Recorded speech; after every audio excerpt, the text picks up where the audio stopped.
Trading ಅಲ್ಲಿ ಮೂರ್ important ಆಗುತ್ತೆ. ಯಾವ್ದು ಅಂತಂದ್ರೆ ಒಂದು ಸ್ಟ್ರಾಟಜಿ, ಒಂದು ರಿಸ್ಕ್ ಮ್ಯಾನೇಜ್ಮೆಂಟ್ ಅಂಡ್ ಇನ್ನೊಂದು ಡಿಸಿಪ್ಲಿನ್. ಈ ಮೂರಲ್ಲಿ ಯಾವ್ದಾದ್ರು ಒಂದು ಮೈನಸ್ ಆಯ್ತು ಅಂತಂದ್ರೆ, ಒಂದು ಫಾಲೋ ಮಾಡ್ಲಿಲ್ಲ ನೀವು ಅಂತಂದ್ರೆ ಎಷ್ಟು ಕಷ್ಟ ಆಗುತ್ತೆ ಅಂತಂದ್ರೆ, ಎಕ್ಸಾಂಪಲ್ ಫಸ್ಟ್ ಒಂದು ಸ್ಟ್ರಾಟಜಿ ನೀವೇನನ್ನ ಯೂಸ್ ಮಾಡಿಲ್ಲ ಅಂತಂದ್ರೆ ನಿಮ್ಮ ದುಡ್ಡನ್ನ ನೀವು ಹಾಕೊಂಡು ಅದನ್ನ ಅಂದ್ರೆ ನಿಮ್ಮ ಗ್ಯಾಮ್ಲಿಂಗ್ ತರ ಮೈಂಡ್ ಸೆಟ್ ಅಂದ್ರೆ ಕಾಯ್ಕೊಂತ ಕೂಡ್ಬೇಕು, ಬರುತ್ತೆ ಬರುತ್ತೆ ಬರುತ್ತೆ ನಿಮ್ಮ ಮನ್ಸಲ್ಲಿ ಏನಾಗುತ್ತೆ ಅಂತ ಆ ತರ ಕೂಡ್ಬೇಕಾಗುತ್ತೆ.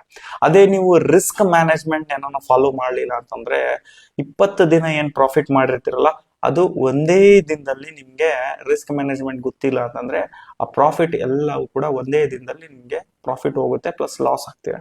ಅದೇ ರೀತಿ ಥರ್ಡ್ ಒನ್ ಡಿಸಿಪ್ಲಿನ್ಡ್ ಇಲ್ಲ ನೀವು ಅಂತಂದ್ರೆ ಸ್ಟ್ರಾಟಜಿನೂ ಫಾಲೋ ಮಾಡಿದೀರಾ, ರಿಸ್ಕ್ ಮ್ಯಾನೇಜ್ಮೆಂಟು ಫಾಲೋ ಮಾಡಿದೀರಾ, ಡಿಸಿಪ್ಲಿನ್ ಏನನ್ನ ಫಾಲೋ ಮಾಡಿಲ್ಲ ಅಂತಂದ್ರೆ ನೀವು ಮಲ್ಟಿಪಲ್ ಟ್ರೇಡ್ಸ್ ಎಕ್ಸಿಕ್ಯೂಟ್ ಮಾಡಕ್ ಶುರು ಮಾಡ್ತೀರಾ, ರೂಲ್ಸ್ ಫಾಲೋ ಮಾಡುತ್ತಿಲ್ಲ, ಹಂಗಾಗಿ ನಿಮ್ಗೆ ಓವರ್ ಟ್ರೇಡಿಂಗ್ ಆಗುತ್ತೆ ಅಂಡ್ ಜಾಸ್ತಿ ಲಾಸ್ ಮಾಡಕ್ಕೆ ಶುರು ಮಾಡ್ತೀರಾ. ಸೊ ಈ ಮೂರು ಇಂಪಾರ್ಟೆಂಟು.